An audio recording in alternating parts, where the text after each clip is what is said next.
영광의 하나님을 뵙는 복된 주일 예배의 자리에 나오신 성도 여러분을 환영합니다. 오늘 예배를 통해서 우리 하나님이 주시는 신령한 복을 충만하게 누리는 우리 모두가 될 수 있게 되기를 바랍니다. 몇 가지 교회 소식 안내 말씀드리도록 하겠습니다. 몬트레이 제일한국학교가 어제 16일부터 가을 학기를 개강했습니다. 여러분 많이 알려주시고 또 위에서 기도해 주시고 또 협조해 주시기 바랍니다. 그리고 오는 19일 화요일입니다. 오후 3시에 교육관에서, 저희 교회 교육관에서 몬트레이 한인회 주최로 미국 시민권 세미나를 갖는다고 합니다. 그래서 시민권에 관련된 또 궁금하신 분들, 또 영주권에 관련된 질의사항이 있는 분들은 오는 화요일 오후 3시 교육관으로 오시면 되겠습니다. 오늘 예배 후에 친교가 준비되어 있습니다. 2주에서 준비한 친교를 통해서 또 풍성한 교제 이루어지기 바랍니다. 또 슬픈 소식도 또 오늘 전해드립니다. 이미 세상을 떠난 우리 양윤수 권사님 형부 되시죠. 고 박광상 선생님의 추모 예배가 오는 토요일 23일 오전 11시 본당에서 갖겠습니다. 기억하시고 또 위에서 기도해 주시고 또 함께 동참해 주시면 감사하겠습니다. 또 고 홍은순 집사님께서 지난 월요일 새벽에 세상을 떠나셨습니다. 참 유족들을 위해서 또 위로의 말씀을 전하고 또 여러분들 위해서 기도해 주시면 감사하겠습니다. 또 고인의 유언에 따라서 우리가 따로 별도로 추모 예배는 드리지 않겠지만은 아마 납골당에 그때 안치할 때 그때 예배를 드릴 계획으로 있습니다. 차후 또 계획되어지는 대로 여러분에게 안내해 드리도록 하겠습니다. 어쨌든 위에서 또 그 유족들을 위해서 기도해 주시면 감사하겠습니다. 이제 사도신경으로 우리의 신앙을 하나님께 고백하심으로써 9월 17일 주일 예배 하나님께 드리겠습니다. 전능하사 천지를 만드신 하나님 아버지를 내가 믿사오며 그의 아들 우리 주 예수 그리스도를 믿사오니 이는 성령으로 잉태하사 동정녀 마리아에게 나시고 본디오 빌라도에게 고난을 받으사 십자가에 못 박혀 죽으시고 장사한 지 사흘 만에 죽은 자 가운데서 다시 살아나시며 하늘에 오르사 전능하신 하나님 우편에 앉아 계시다가 저리로서 산 자와 죽은 자를 심판하러 오시리라. 성령을 믿사오며 거룩한 공예와 성도가 서로 교통하는 것과 죄를 사하여 주시는 것과 몸이 다시 사는 것과 영원히 사는 것을 믿사옵나이다. 아멘. 우리 다 함께 일어나셔서 찬송가 36장 다 함께 하나님을 찬송하겠습니다.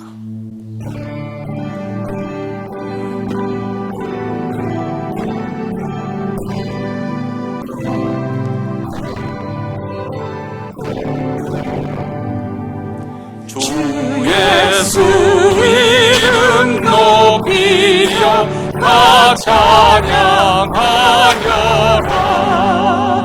금별 유화를 그려서 만유의 주 찬양. 금별 유화를 그려서 만유의 주 찬양. 주 예수 당한 고난을 못 잊을 죄이라. 내 귀한 볼에 빠져서 만유의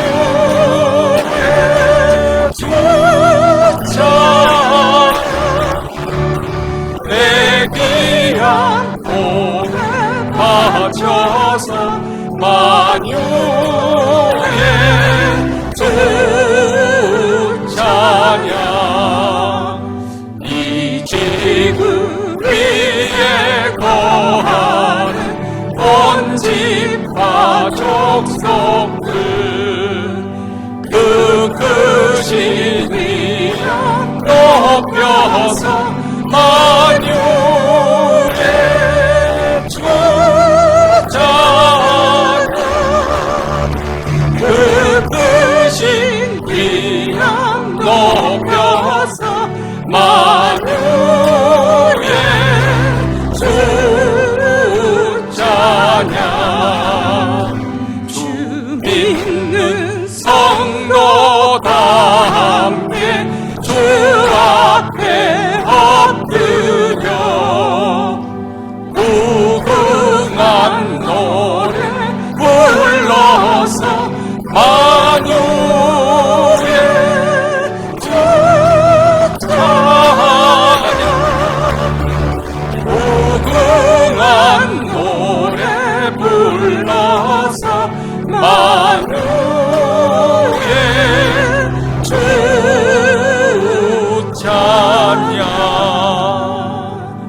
시간 우리 하나님 앞에 마음을 앞에서 기도할 때 먼저 오늘 예배 가운데 우리 하나님의 영광이 나타나 그 영광에 저희들이 압도되고 그 귀한 거룩한 빛에 사로잡히는 축복된 시간이 될 수 있도록 우리 교회뿐만 아니라 몬테레는 모든 교회들, 특히 우리 한인교회 하나님의 임재가 생생하게 느껴지는 주일 예배가 되게 하시고 또 하나님을 만난 흔적, 경험이 있는 그런 주일 예배가 이루어질 수 있도록 위해서 주의 영광을 구하는 기도를 드리겠습니다.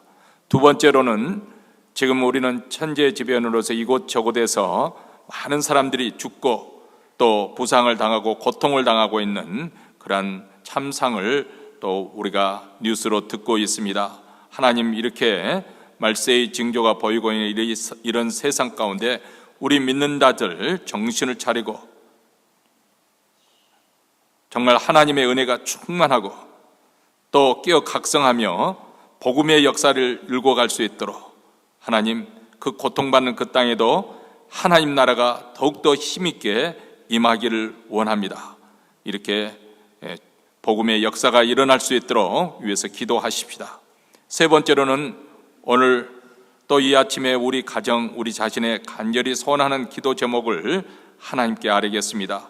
자녀를 위한 것이든지 또 직장이나 사업터를 위한 것이든지 우리 장차, 우리의 삶을 위한 것이든지 하나님께 우리 소원을 아뢰고 또 우리 자신뿐만 아니라 또 사랑하는 교우들 가운데 지금 이 순간에도 병석에 누워 계시고 또 암투병하고 있고 또 가정적으로 경제적으로 어려운 시련을 겪고 있는 자들 위해서 축복하며 기도하십시다. 하나님의 치유의 손길에 함께 하시고 회복해 하시는 하나님의 은혜가 역사할 수 있도록 이 시간 이러한 기도 제목을 담아서 다 함께 하나님 앞에 통성으로 기도하는 시간을 갖겠습니다. 자비로우시고 은혜로우신 하나님 아버지, 오늘도 이렇게 복된 주일을 맞이하여 그리스도의 피를 힘입은 하나님의 백성들 한 자리에 불러 앉았습니다. 하나님의 이름을 선포하며 찬양하며 영광을 돌려드리는 이 시간에 하나님의 영광과 거룩이 나타나 저희들을 압도하여 주시옵기를 원합니다. 하나님의 거룩의 그 귀한 빛에 사로잡혀 드리는 귀한 축복의 자리가 되어지기를 원합니다. 우리 교회뿐만 아니라 몬테레는 모든 교회들, 특별히 우리 한인교회, 우리 하나님의 영광을 보게 하여 주셔서 하나님의 인재가 생생하게 느껴지게 하여 주시옵시고 하나님을 경험하는 사건이 일어나게 하시고 하나님을 만난 흔적을 안고 돌아가는 귀한 역사가 일어나기를 원하오니 주여 주의 영광의 빛을 비춰 주시옵기를 간절히 원하고 기도합니다. 자비로우시고 은혜로우신 하나님 아버지, 세상은 지금 천재지변으로 해서 많은 사람들이 죽었습니다. 아버지 하나님, 지난주에는 또 이렇게 아프리카 리비아에서 또 아버지 하나님 또 모로코 지진으로 인해서 홍수로 해서 많은 사람들이 죽고 참상을 걷고 고통을 받는 것을 보았습니다. 이렇게 말세의 징조가 나타날 때 저희들을 아버지 깨어있게 하여 주시옵시고 아버지 영적으로 깨어있을 뿐만 아니라 성령 충만해서 복음의 역사를 일구 가는 귀한 아버지 일에 동참하는 저희 교회가 될 수 있도록 축복하여 주시고 아버지 고통을 당한 그 땅에도 하나님 나라가 힘있게 임하여 하나님의 통치가 이루어지기를 원합니다. 주의 복음이 증거되고 전파되는 귀한 역사가 일어나기를 간절히 원하고 기도하오니 주여 주께서 아버지 하나님 복음의 역사가 아버지 이렇게 인수교에서 일어날 수 있도록 그에게를 크게 흥황시켜 주시옵기를 원합니다. 오늘도 아버지 하나님 가정마다 기도 제목이 있습니다. 하나님께 우리의 자녀를 위해서, 직장과 사업들을 위해서, 우리의 장차 우리의 노예의 삶의 모든 소원을 두고 하나님께 기도하는 기도를 주께서 들으시고 우리 하나님의 선하심을 맛보는 축복의 자리가 되게 하시되 특별히 교우들 가운데 병상에 누워 계신 분들, 아버지 병무에 신음하며 아버지 하나님의 영적으로 고통을 겪고 있는 낙망하고 낙심한 성도들 주께서 치유하시고 회복시키시는 은혜가 있게 하시고 가정의 어려운 문제나 아버지 경제적인 여러분도 믿음으로 잘 극복해 갈 수 있도록 신실하신 우리 하나님께서 지키시고 보호하심이 이 예배 가운데 생생하게 느껴지게 하시고 경험되게 하여 주시옵기를 간절히 원하고 기다려 주여 주 예수 그리스도의 능력으로 오늘도 함께 하시고 우리의 기도를 들으시고 응하여 주시옵기를 간절히 원하는 것입니다. 하늘에 계신 우리 아버지여, 이름이 거룩히 여김을 받으시오며 나라의 임하옵시며 뜻이 하늘에서 이룬 것 같이 땅에서도 이루어지이다. 오늘날 우리에게 일용할 양식을 주옵시고 우리가 우리에게 죄진 자를 사하여 준 것 같이 우리 죄를 사하여 주옵시고 우리를 시험에 들게 하지 마옵시고 다만 악에서 구하옵소서. 대개 나라와 권세의 영광이 아버지께 영원히 쌓옵나이다. 아멘. 우리 하나님 말씀 보겠습니다. 하나님 말씀은 로마서 8장 1절부터 9절 말씀입니다. 우리 다 같이 한 목소리로 읽습니다. 그러므로 이제 그리스도 예수 안에 있는 자에게는 결코 정죄함이 없나니 이는 그리스도 예수 안에 있는 생명의 성령의 법이 죄와 사망의 법에서 너를 해방하였습니다. 율법이 육신으로 말미암아 연약하여 할 수 없는 그것을 하나님은 하시나니 곧 죄를 인하여 자기 아들을 죄 있는 육신의 모양으로 보내어 육신의 죄를 정하사 육신을 좇지 않고 그 영을 좇아 행하는 우리에게 율법의 요구를 이루어지게 하려 하심이니라. 육신을 좇는 자는 육신의 일을, 영을 좇는 자는 영의 일을 생각하나니 육신의 생각은 사망이요 영의 생각은 생명과 평안이니라. 육신의 생각은 하나님과 원수가 되나니 이는 하나님의 법에 굴복지 아니할 뿐 아니라 할 수도 없습니다. 육신에 있는 자들은 하나님을 기쁘시게 할 수 없느니라. 만일 너희 속에 하나님의 영이 거하시면 너희가 육신에 있지 아니하고 영에 있나니 누구든지 그리스도의 영이 없으면 그리스도의 사람이 아니라. 아멘. 66권 성경책 가운데 가장 아름다운 보석이를 꼽는다고 한다면 로마서를 우리가 꼽을 수가 있을 것 같고, 또 로마서에서도 그 중에서도 하나를 굳이 꼽으라 한다면 오늘 우리가 읽은 이 본문을 비롯한 이 로마서 8장이 가장 아름다운 보석이라고 그렇게 말할 수 있을 것 같습니다. 그만큼 로마서 8장은 우리 신앙생활에 아주 소중한 진리를, 이렇게 짧은 구절 구석에서 엄청난 진리를 담고 있는 그런 책입니다. 특히 우리가 고린도전서 13장 그러면은 사랑장 그렇게 우리가 기억을 하지 않습니까? 그리고 히브리서 11장 그러면은 믿음장, 로마서 8장 그러면은 성령장이라고 그렇게 굳이 제목을 붙인다면 그렇게 말할 수 있을 것 같습니다. 왜냐하면 8장의 1절에서부터 39절에서 보면 성령과 직접 간접으로 연결되는 그런 단어가 무려 28번이나 등장하고 있기 때문에 그렇습니다. 이렇게 자주 언급하고 있는 것은 그만큼 강조하고 있다는 것이고, 또 성령님을 이렇게 굳이 강조를 많이 하고 있는 것은 우리 그리스도인의 삶에서 아주 필수적인, 성령의 역사가 아주 필수적이기 때문에 그렇습니다. 우리의 구원의 시작부터 구원의 완성, 최후의 그 구원의 완성에 이르기까지 성령님의 도우심과 성령님의 인도하심은 절대적이라는 것입니다. 성령의 역사가 없다면 사실 엄밀하게 말하면 우리 그리스도인의 삶은 존재하지도 않고 불가능하다는 것이겠죠. 예수님께서 다시 오시는 그날, 다시 말하면 우리 몸이 호련히 영화롭게 변화가 이루어지는 이 구원의 완성의 때까지는 사실 우리가 이 땅에 살아가는 동안 우리가 육신을 입고 살고 있기 때문에 어떻게 보면은 죄와의 싸움에서 우리는 피할 수가 없는 것이죠. 사실 그런데 죄는 우리가 생각하는 흔히 이렇게 가볍게 여기는 것처럼 어떤 실수, 단순한 어떤 잘못된 행위, 그런 정도로 취급될 정도가 아니라는 것을 우리가 로마서 7장에서 배웠지 않습니까? 그 실체는 실로 놀랄 만한, 가공할 만한 그런 세력과 권세를 가지고 있다. 그래서 그런 표현을 죄가 왕노릇을 하고 있다. 또 죄의 법이라는 것은 어떻습니까? 한거할 수 없을 만큼 그렇게 밀고 간다는 거예요. 우리는 겉으로 보기에는 단순하게 보였던 그런 사행위 그것 자체, 어떻게 보면 빙산의 일각이라고 그렇게 말하지 않습니까? 바다 수면에 놔두는 것은 조그만 것에 불과한데 그 밑에는 엄청난 것이 숨겨져 있기 때문에, 그래서 타이타닉 혹 같은 그런 호도 빙산에 부딪혀서 침몰하고 말았지 않습니까? 죄는 그렇게 가공할 만한 세력과 권세를 가지고 있어 우리 안에서 역사하고 있기 때문에 순식간에, 결정적인 순간에 우리를 압도해버린다. 우리가 하나님의 말씀을 통해서 선악을 분별할 수 있는 지혜도 있고 무엇이 선인지 알지만은 그러나 여전히 우리 안에는 선을 행할 의지나 능력이 부족합니다. 거룩하게 경건하게 살아갈 능력이 없습니다. 그렇기 때문에 죄의 세력에 압도된 내 자신의 모습에 놀라며 우리는 오호라 나는 공고한 사람이로다 누가 이 사망의 몸에서 나를 건져내라 이렇게 탄식이 절로 흘러나오게 됩니다. 그런데 이 절망의 순간에 사도 바울은 누구를 바라보았습니까? 바로 예수 그리스도를 바라보았습니다.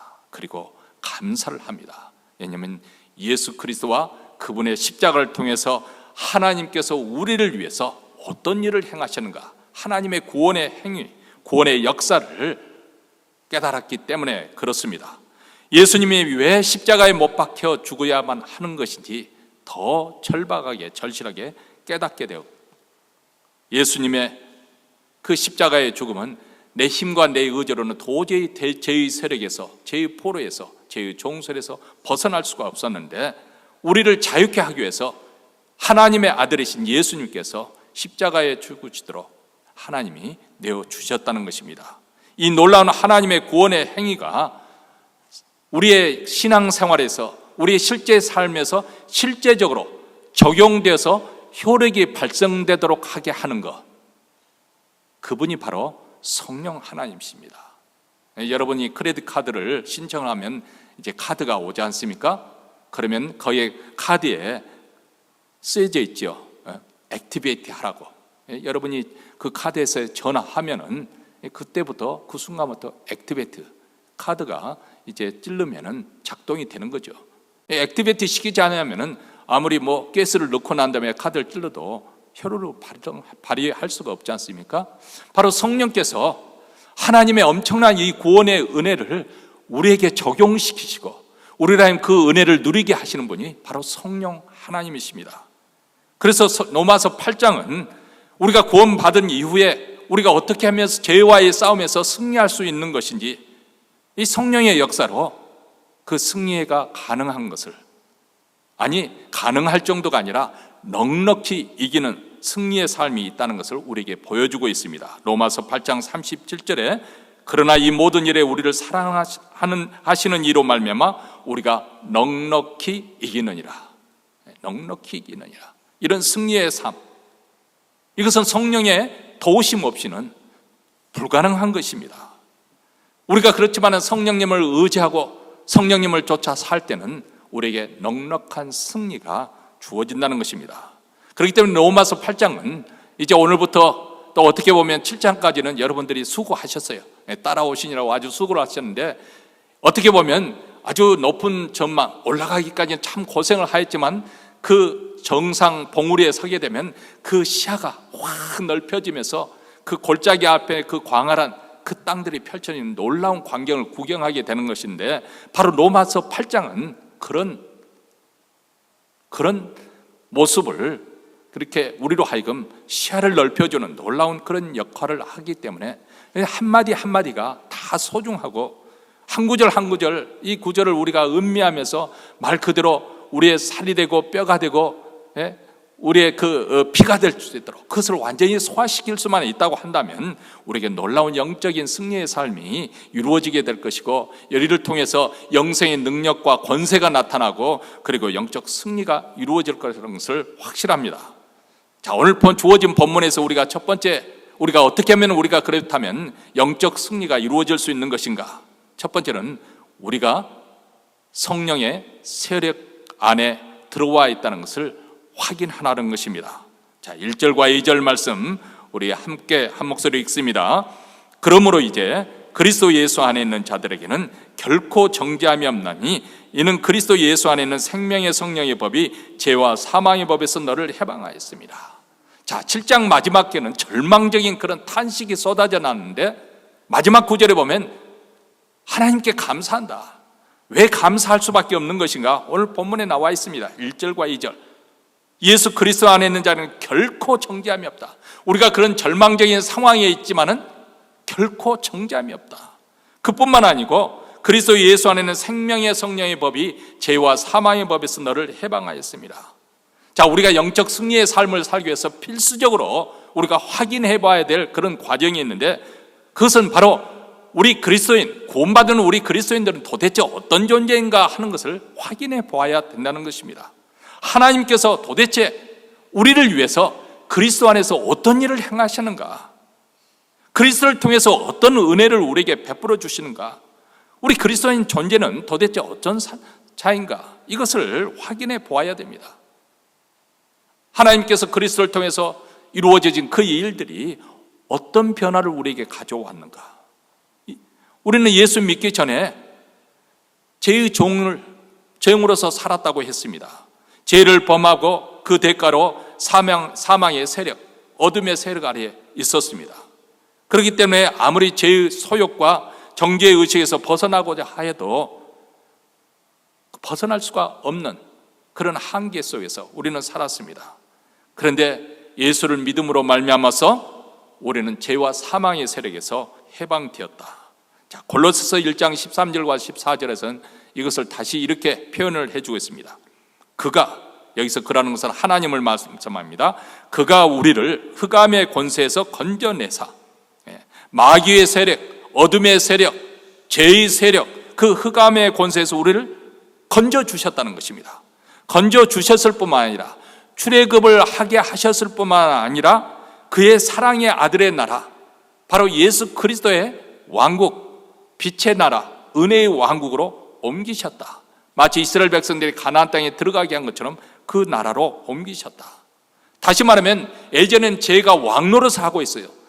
나는 그때 자유롭게 하고 싶은 대로 내 인생을 즐기고 살았는데요.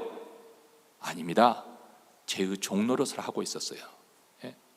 마치 광고를 하도 많이 아이들이 들으면은 목이 마르면은, 우리 어렸을 때는 목이 마르면 뭐가 생각납니까? 칠성사이다. 가슴이 탁 트이는 칠성사이다가 생각이 나는 것처럼 나도 모르게 세뇌가 된 거예요. 근데 우리는 어떻게 생각하냐면 우리는 자유롭게 산다고 생각하는 거예요. 근데 죄의 종노릇, 마귀의 종살이를 하고 있었다는 거예요. 그렇지만 이제는 예수를 믿음으로 말미암아서, 그런 출애굽으로 말미암아서 우리가 이제는 가나안 땅에 약속의 땅에 들어가게 되었습니다. 다시 말하면 예수 그리스도가 통치하시는 하나님의 나라, 제가 하나님의 나라, 하나님의 왕국, 천국의 가장 우리가 중요한 개념으로 잡아야 될 것은 어떤 땅을 이야기하는 것이 아니라, 죽어서 가는 어떤 영역을 이야기하는 것이 아니라 1차적으로 우리가 무엇을 생각해야 된다고 했습니까? 하나님의 통치, 하나님의 다스림이 있는 곳이 바로 하나님의 나라라는 것을 말씀드렸습니다.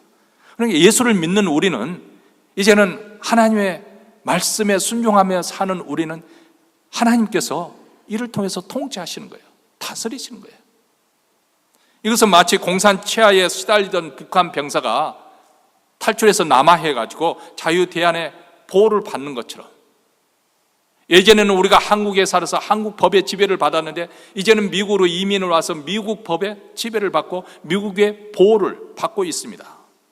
다시 말하면 과거에는 죄와 사망의 법에 우리가 얽매여서 우리는 그렇게 흑암의 권세 아래 묶여서 살 수밖에 없었는데, 그리고 그런 나라에 살 때 결국은 죄를 범죄한 자에게는 정죄, 심판을 받게 되고 그것은 절망에서 스스로 파멸할 수밖에 없는, 멸망으로 끝날 수밖에 없는데, 이제 예수 그리스도 안에서 생명의 성령의 법이 우리를 자유케 하셨습니다. 예수님의 십자가와 부활의 능력으로 그 복음을 받는 우리에게 우리의 모든 죄가 용서함을 받게 되고 생명의 성령의 법이 우리로 하여금 생명 안에서 살 수 있도록, 성령은 우리에게 생명을 주어서 하나님의 거룩한 자녀가 되었다는 것을 선포하는 것이죠. 더 이상 우리는 죄의 종이 아닙니다. 죄에서 해방되었습니다. 영광스러운 하나님의 자녀가 되었습니다. 하나님의 백성이 된 것이죠. 더 이상 정죄는 없습니다. 여기에서 우리가 동그라미를 쳐야 될 거예요. 결코 정죄함이 없다, 심판이 없다. 그렇기 때문에 우리는 당당하게 죄와 사망의 권세를 향해서 외칠 수가 있는 것이죠. 사망은 너희 쏘는 것이 어디 있느냐? 사망은 너희 이기는 것이 어디 있느냐? 드디어 일제 치하에 살던 우리가 1945년 8월 10월에 거리로 쏟아져 나서 대한통 만세 하고 외쳤던 것처럼 이제 주권국가가 된 거예요. 주권을 되찾게 된 거예요.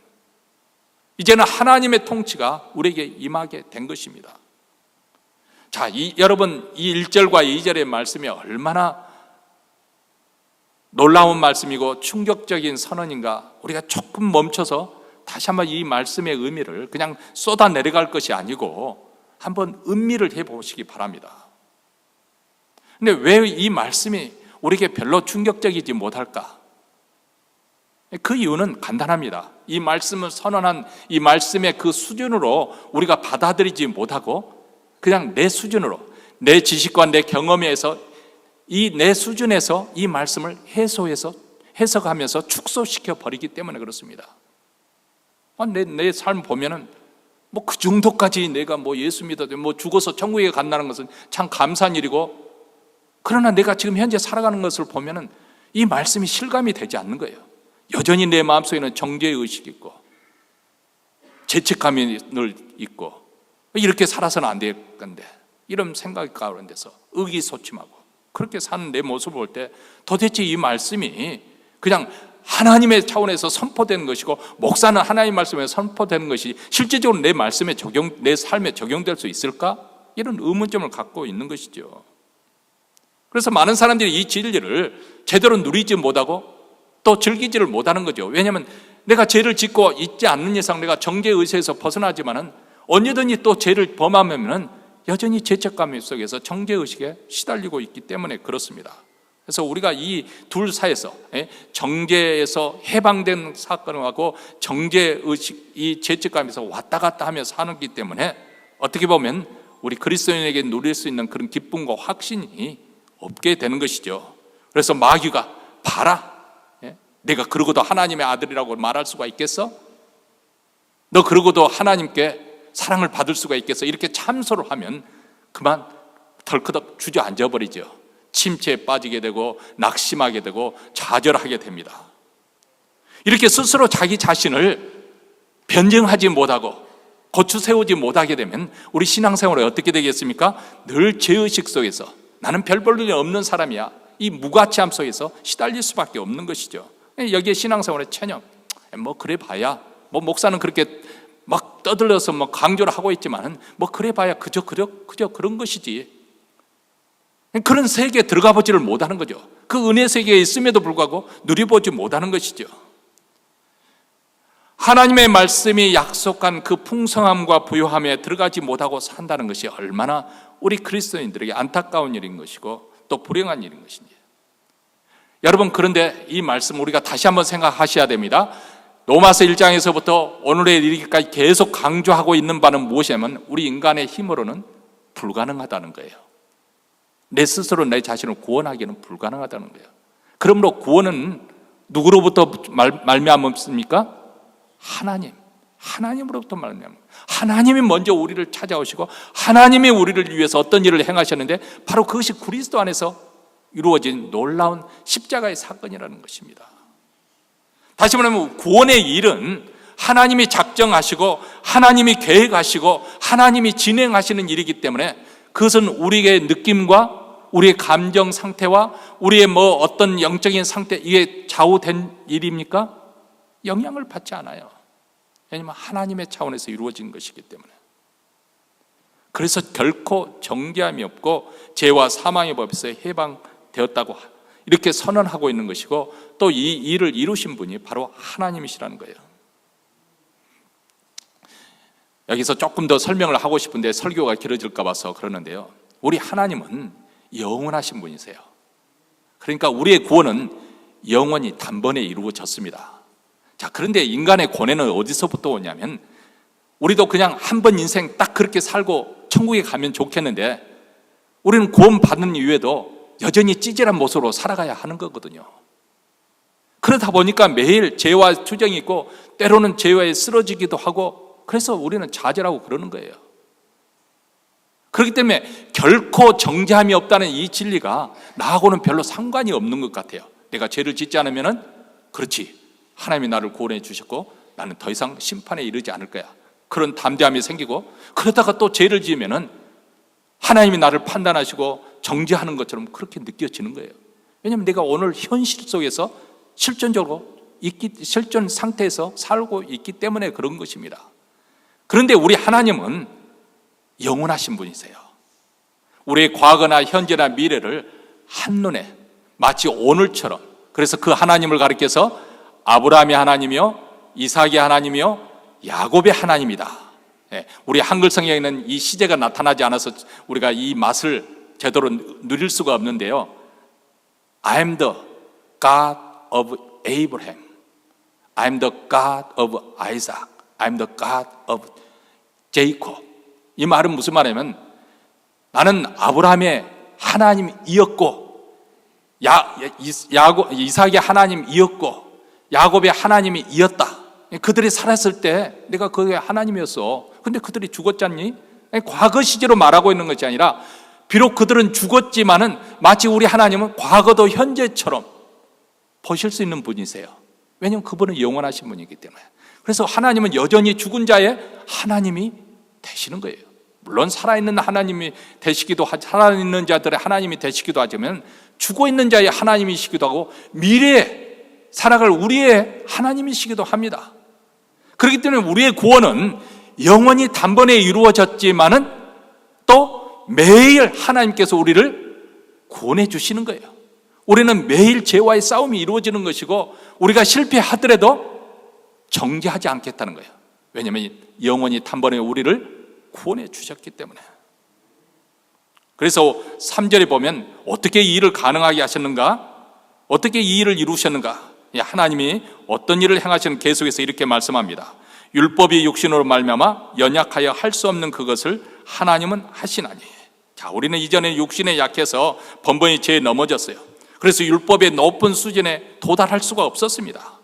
그런데 하나님께서 우리가 그렇게 미치지 못하는 하나님의 기준에 미치지는 우리를 위해서 자신의 아들 예수님을 죄 있는 육신의 모양대로 보내어 주셔서 십자가에 죽도록 내어 주셨습니다.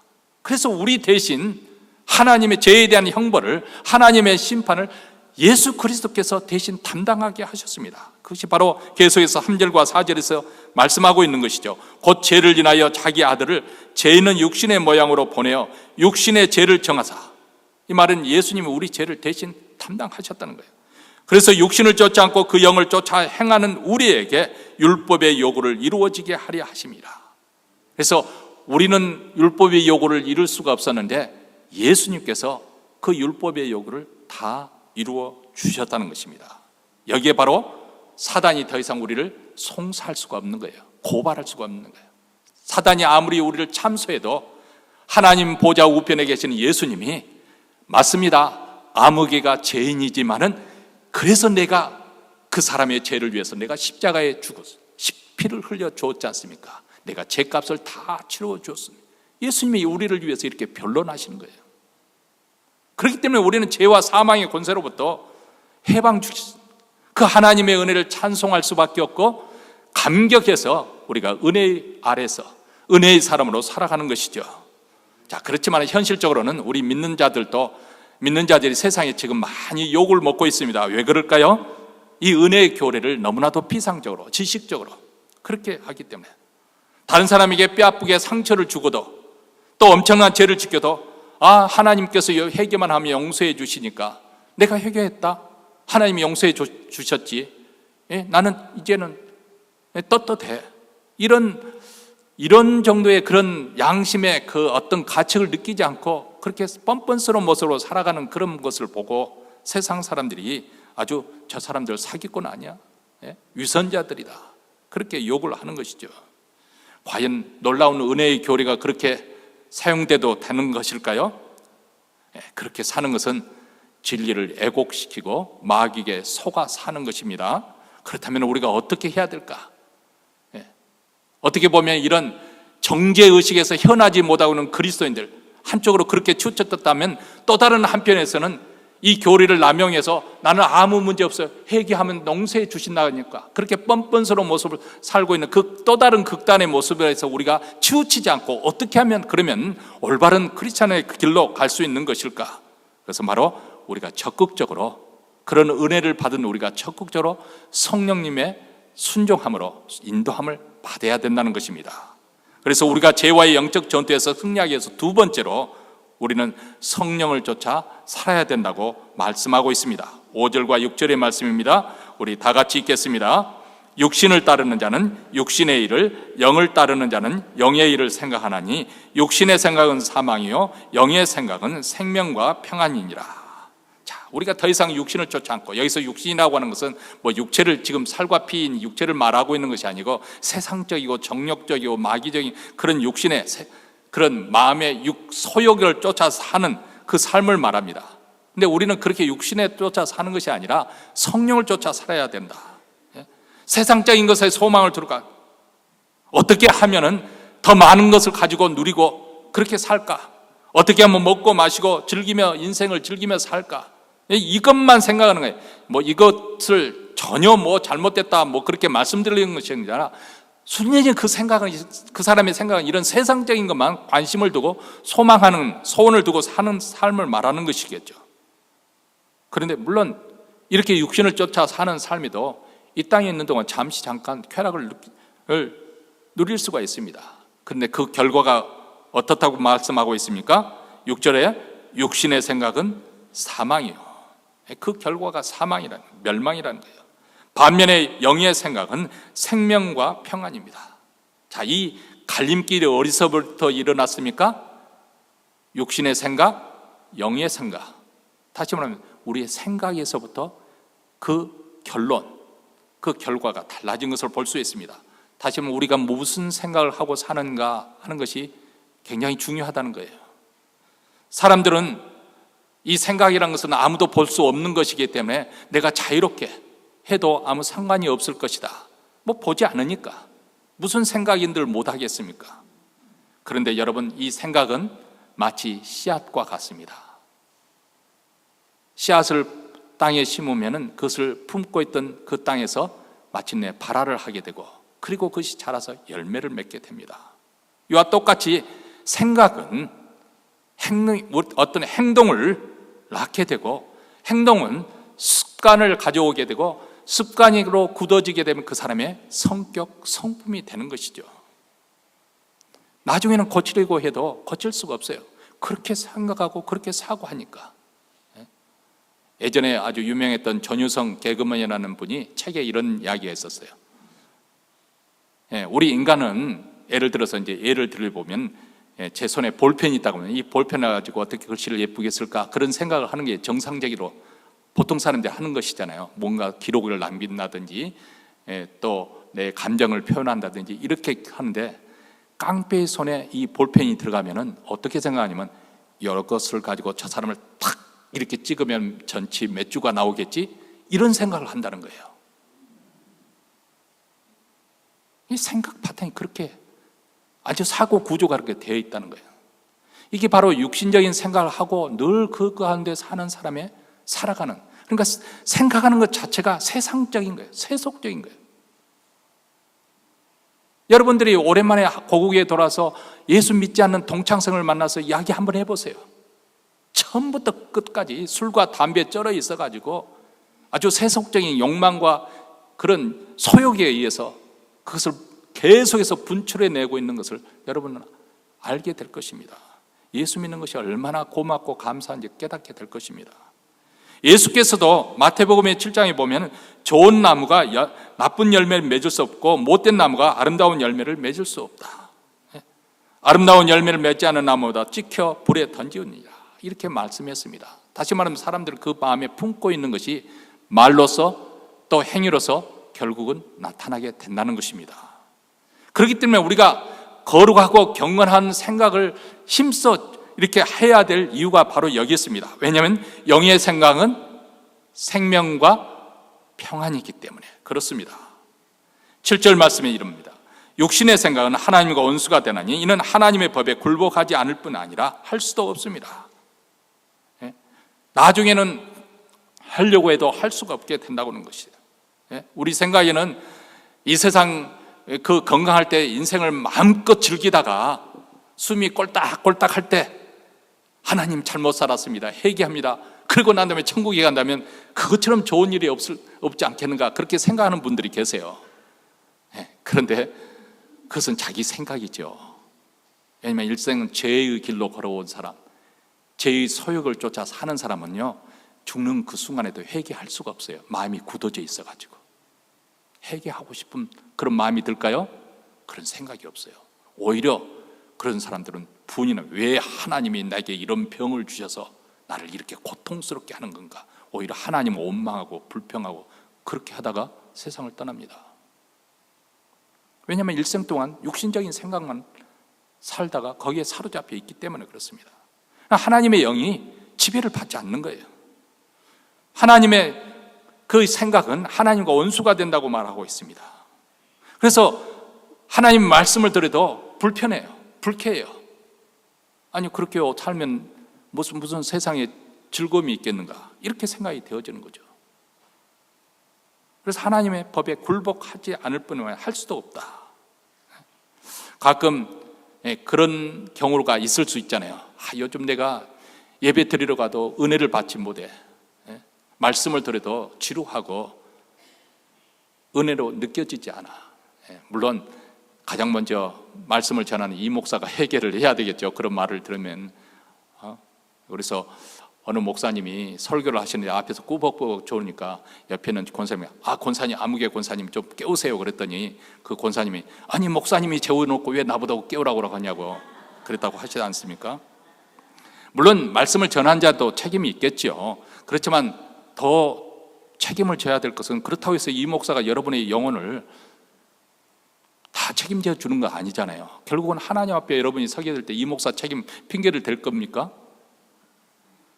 내 자신도 문제가 있는 거죠. 내 자신이 평소에 하나님의 말씀을 사모하고 기도하면서 하나님께 가까이 나아가고자 하는 그렇게 마음밭을 가꾸는 사람들에게는 사실 일주일 내내 그런 영적인 것을 추구하면서 영의 생각을 하고 사는 사람들은 교회당 문을 들어서는 순간 감동이 옵니다. 하나님이 살아계시는구나. 하나님이 나를 환영하시는구나. 찬송과 일절을 불러도 내 마음에 기쁨이 차오르기 시작합니다. 일주일 내내 눌렸던 내 영혼이 다시 살아나는 거예요. 아니 설교를 듣기 전에 성경 본문을 듣는 순간 은혜가 깨달아지는 거예요. 그렇지, 이렇게 살아야지. 이렇게 하나님께서 나를 위해서 우리 하나님이 은혜를 베풀어 주셨지.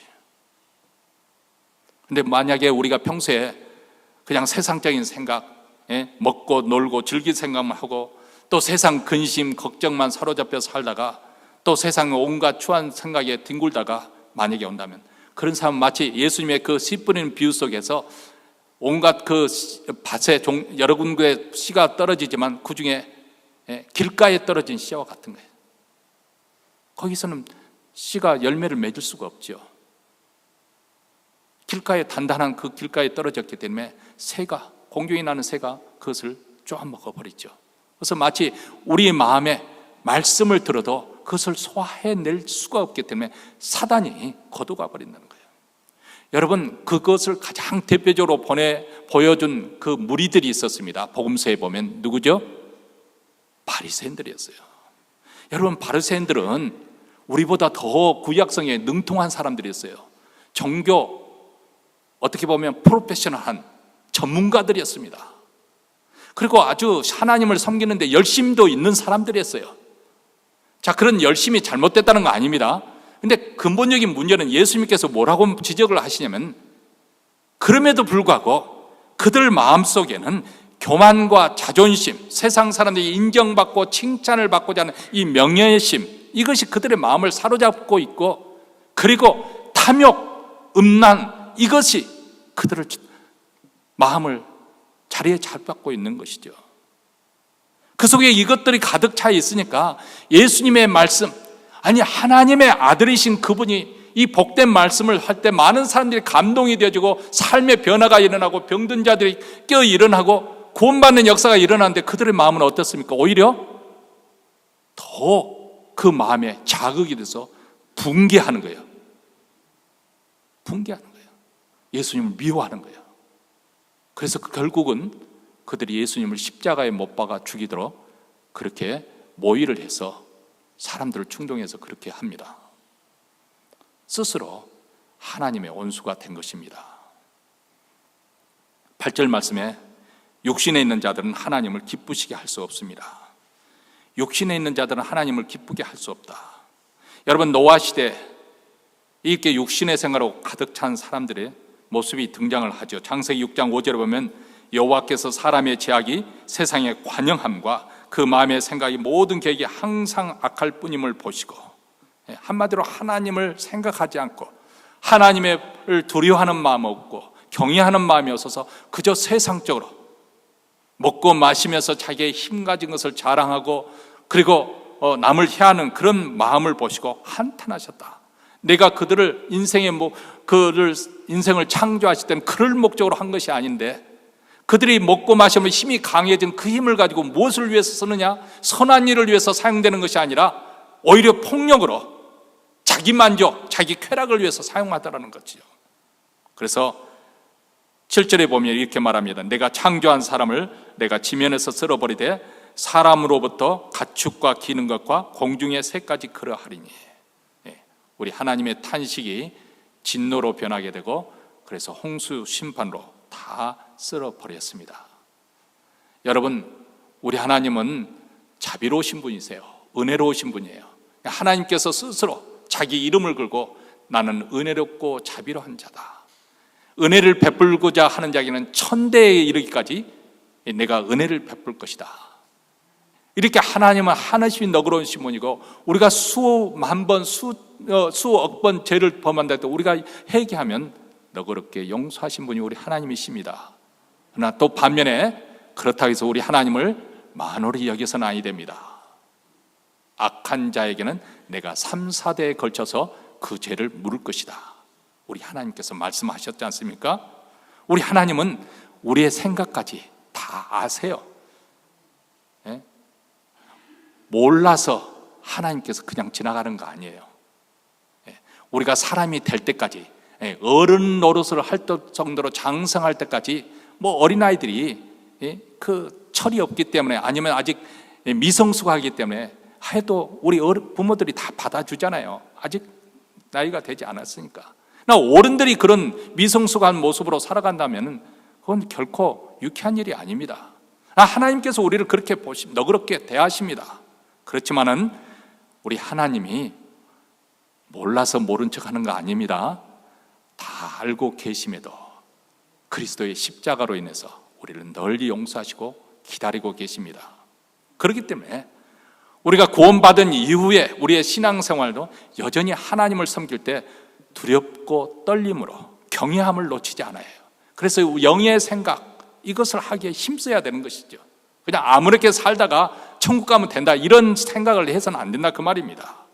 우리 마음속에 은밀하던 그런 죄의 소욕, 죄의 그런 욕정, 그런 모든 더러운 것을 적극적으로 내버려야 된다. 그래서 골로새서 3장 1절과 2절에도 그러므로 너희가 그리스도와 함께 다시 살리심을 받았으면, 너희가 구원을 받았으면 위의 것을 찾으라. 위의 것을 생각하고 땅의 것을 생각하지 말라. 이것이 바로 우리 경건의 훈련이에요. 우리의 신앙생활이에요. 경건은 하루아침에 이루어지는 것이 아닙니다. 매일 말씀을 읽고 기도하고 하나님께 순종하는 삶을 살고자 자신을 복종시키는 것, 매일 순간순간 이루어지는 것입니다. 그래서 이런 사고의 훈련, 생각의 훈련도 이 경건의 훈련에 들어가는 것이죠. 할 수만 있는 대로 위의 것을 생각하고 신령한 것을 사모하고 그리고 영적인 것을 추구하는 내적인 투쟁이 우리에게 필요한 것이죠. 가나안 백성들이, 이스라엘 백성들이 가나안 땅에 들어갔을 때 이제는 천국에 들어갔으니까 먹고 마시고 즐기자, 그게 아니고 가나안 땅에 있는 그 온주민들을 내몰아야 했어요. 그래야 그들이 그 땅에서 샬롬을 누릴 수가 있었던 것처럼 우리 마음속에 그런 죄와의 투쟁이 있습니다. 그 싸움을 잘 싸워야 하나님께서 이 땅에서 우리가 살아가는 동안에도 주실 하나님의 분복, 하나님 나라의 그 충만함을 우리가 누릴 수가 있는 것이죠. 만약 그런 영적인 싸움을 우리가 방치해버리고 내버려 두면은 우리 마음속이 마치 집안의 쓰레기들을 처리하지 않고 가만히 내버려 두는 것과 똑같아요. 차고 넘쳐서 남의 악취가 나고 벌레가 생기고. 그러면 우리는 이 세상이 지금 돌아가는 그런 것을 볼 때 그 세상의 불안감을 느낄 것이 아니고 우리 자신이 어떻게 하나님 앞에 바로 설 것인가, 이 부분에 우리가 관심을 가지고 집중하고 우리 신앙을 지켜야 됩니다.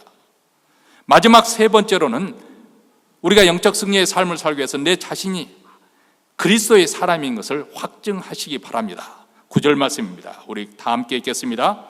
만일 너희 속에 하나님의 영이 거하시면 너희가 육신에 있지 아니하고 영에 있나니 누구든지 그리스도의 영이 없으면 그리스도의 사람이 아니라. 자, 여기서 하나님 영, 그리스도의 영, 예수의 영 여러 가지로 이제 성경에서는 표현을 하고 있는데 한마디로 성령님을 지칭하는 또 다른 표현입니다. 자, 너희가 성령을 쫓아 사는 삶이냐? 이거 앞서서 우리가 해야 될, 점검해야 될 부분이 있어요. 너희가 성령에 의해서 거듭나서 성령께서 너희 안에 내주하시고 성령께서 지금 너희 삶을 주도해 가고 계시느냐? 너희가 적극적으로 성령의 인도하심에 따라가고 있느냐? 그래서 영의 사람이냐? 그리스도의 사람이냐? 이것을 확인하라는 것입니다. 이 문제는 우리가 예배를 잘 드리느냐 못 드리느냐, 헌금생활을 하고 있느냐, 봉사를 하고 있느냐 아니냐, 그보다 더 근원적인 문제에 있죠. 내 안에 하나님의 영이 거하시는가? 그 영이 내 삶을 주도해 가고 있는가? 나는 적극적으로 그 영을 순복해서 그분이 내 삶의 주제가 되도록 맡겨드리고 있는 것인가? 삼일째 하나님이 과연 내 마음속에 가장 우선순위에 첫 번째 자리에 자정하고 통치하고 다스리고 계시는가? 여기에 바로 내가 그리스도의 사람인가 아닌가 판명이 된다는 것입니다. 여러분, 하나님께서 노아 시대에 내린 가장 무서운 심판은 나의 영이 영원히 너희와 함께 하지 않겠다, 하나님의 영이 떠나버리신 것이죠. 다윗도 범죄한 후에 가장 두려웠던 것도 하나님의 영이 떠나는 것이었습니다. 그래서 시편 51편 11절에 보면 나를 주 앞에서 쫓아내지 마시고 주의 성령을 내게서 거두지 마옵소서, 이렇게 하나님께 기도합니다. 우리도 매일매일 내가 그리스도의 영으로 충만되어 있는 그리스도의 사람인지 확인할 필요가 있습니다. 하나님의 말씀으로 기도 생활을 통해서 우리가 또 성령의 사람을 더 적극적으로 선한 일을 행하기에 힘쓰면서 정말 하나님의 백성답게 살아가고 있는지 점검해야 됩니다. 우리 그리스도인은 어떤 존재인가? 우리는 그리스도 안에 있기 때문에 결코 정죄함이 없습니다. 자, 결코에다 동그라미를 쳐야 된다고 했습니다. 결코. 목사님, 내가 죄를 지었는데요. 예, 맞습니다. 사단이 그 소리에서 여러분을 고소하고 참소할 것입니다. 그런데 여러분이 스스로 변론할 줄 알아야 해요. 맞다, 내가 죄를 범한 죄인이야. 그러나 나는 그리스도 안에 있으므로 결코 정죄함이 없어. 내 스스로 나를 변증할 수 있어. 할 수 있어야 되는 것이죠. 그리고 생명의 성령의 법이 죄와 사망의 법에서 우리를 해방시켜 주셨습니다. 이미 우리에게 이루어진 것입니다. 우리는 더 이상 어둠의 세력에 붙잡혀 사는 것이 아니라 이미 빛의 나라로 은혜의 왕국에 살고 있고 하나님의 통치를 받고 있고 하나님의 법에 다스림을 받고 보호를 받고 있는 성도입니다. 자, 그런데 여기서 우리가 멈추어 서서 있을 것이 아니고 적극적으로 성령님을 쫓아 살아야 된다는 것입니다. 그리스도의 영으로 충만하게 살아야 된다고 합니다. 그렇게 된다고 하면 우리 하루하루가 날로 새롭습니다. 기쁨이 넘칩니다. 그 마음에 평강이 흘러가게 되고 그것은 마치 시냇가에 심은 나무가 시절을 쫓아 저절로 과실을 맺고 그 잎이 청청함으로 그 생명이 살아있는 것처럼 그런 모습으로 우리가 인생을 살아갈 수가 있을 것입니다. 세상에서 아무리 환란이 닥친다 하더라도 시련이 휘몰아친다 해도 우리는 이런 사람은 요동하지 않습니다. 왜냐하면 내 중심에 하나님이 살아계시기 때문에. 어떤 상황에서도 생명력이 충만한 인생, 세상이 알지 못하는 평안으로 가득 찬 인생, 이것이 바로 그리스도의 사람의 것입니다. 우리 모두 성령의 충만함을 받아서 승리하는 삶, 열매 맺는 삶이 되어지기를 또 한 주를 사시기를 주의 이름으로 축원합니다. 기도하겠습니다.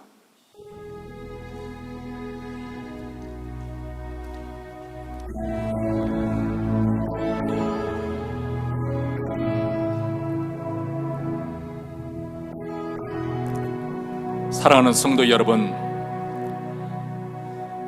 우리가 예수 믿어서 구원받은 이 구원의 축복은 시시한 것이 아닙니다. 여기는 엄청난 축복이 감춰져 있습니다.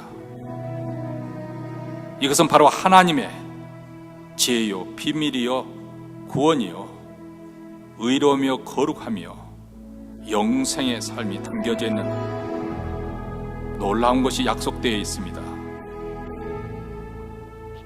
우리가 이런 엄청난 축복을 받았음에도 불구하고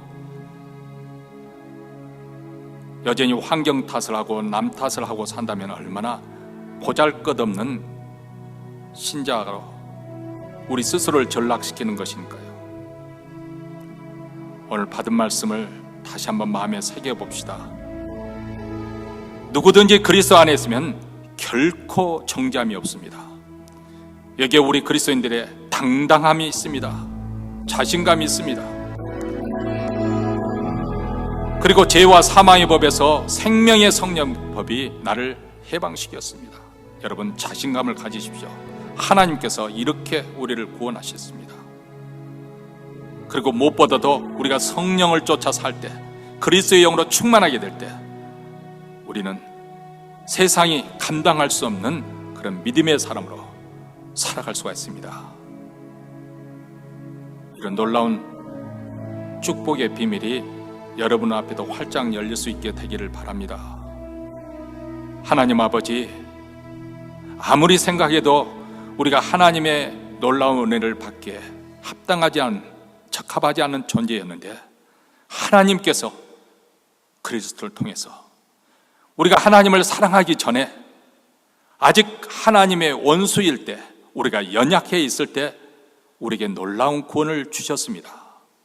이 놀라운 은혜와 사랑을 받은 저희들 더 이상 시시하지 않게 살게 하여 주시고 정말 하나님의 백성답게 멋있는 그런 삶이 우리에게 펼쳐지기를 원합니다.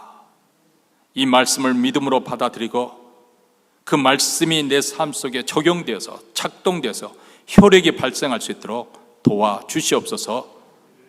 오늘 또 예배 순서에 따라 정성껏 준비한 예물을 하나님 나라에 바쳐드립니다. 이 복된 소식이 땅끝까지, 특별히 우리 북한 동포에까지 전달되게 하시고 오늘 또 아버지 하나님 말할 수 없는 이런 천재지변에서 참상을 겪고 비통한 마음으로 슬퍼하고 탄식하는 그 고통받는 땅에도 하나님 나라가 임하는 복음의 역사가 일어나게 하옵시고 이를 위해서 사랑하는 교회가 쓰임받게 하시고 또 오늘 또 예배드리는 모든 사랑하는 성도들의 바로 놀라운 그 축복된 삶이 자자손손 일어나기를 간절히 원하고 우리 구주 예수 그리스도의 이름으로 기도합나이다. 아멘. 우리 다 함께 일어나셔서 391장 결단하는 마음으로 부르시겠습니다.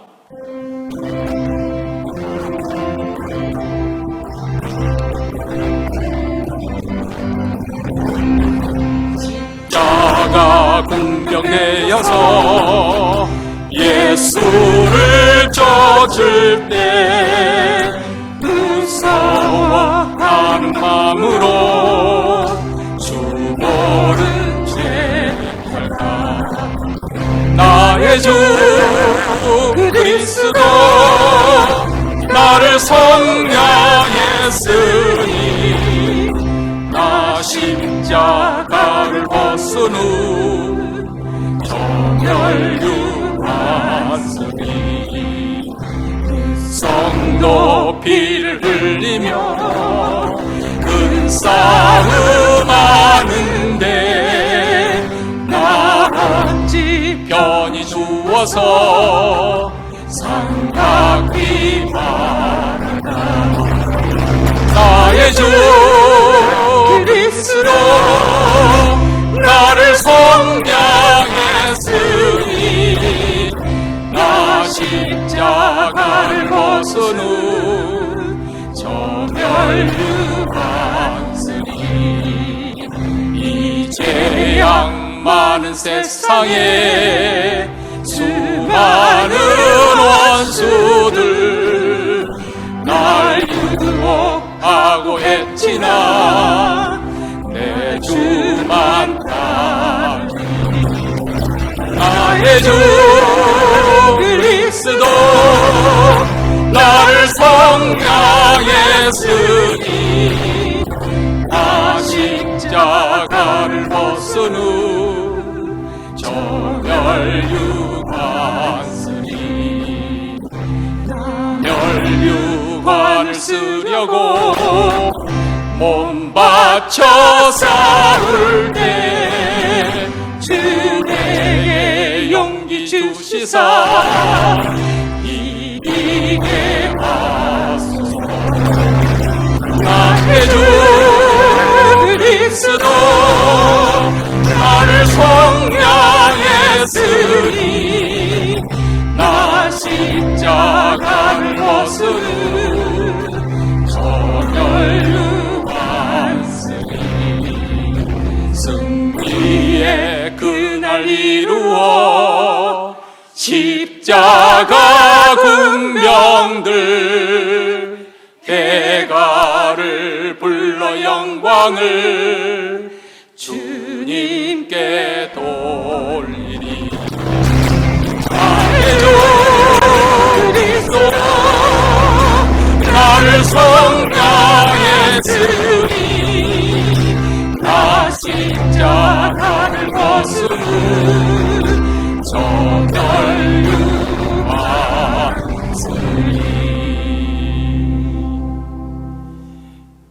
이제는 우리 구주 예수 그리스도의 은혜와 하나님 아버지의 무한하신 사랑과 성령의 교통하심이 그리스도 안에서 행하시는 하나님의 엄청난 구원의 행위 우리를 위해서 베풀어 주심을 믿고 우리도 그 은혜를 받은 자답게 은혜의 사람이 되어 우리가 접하는 모든 사람들을 관용하고 용서하고 사랑하고 섬기기로 다짐하며 이 자리를 떠나는 사랑하는 주의 백성들 위해 그리고 그 가정과 또 기업 위에 교회 위에 영원토록 함께 있을지어다.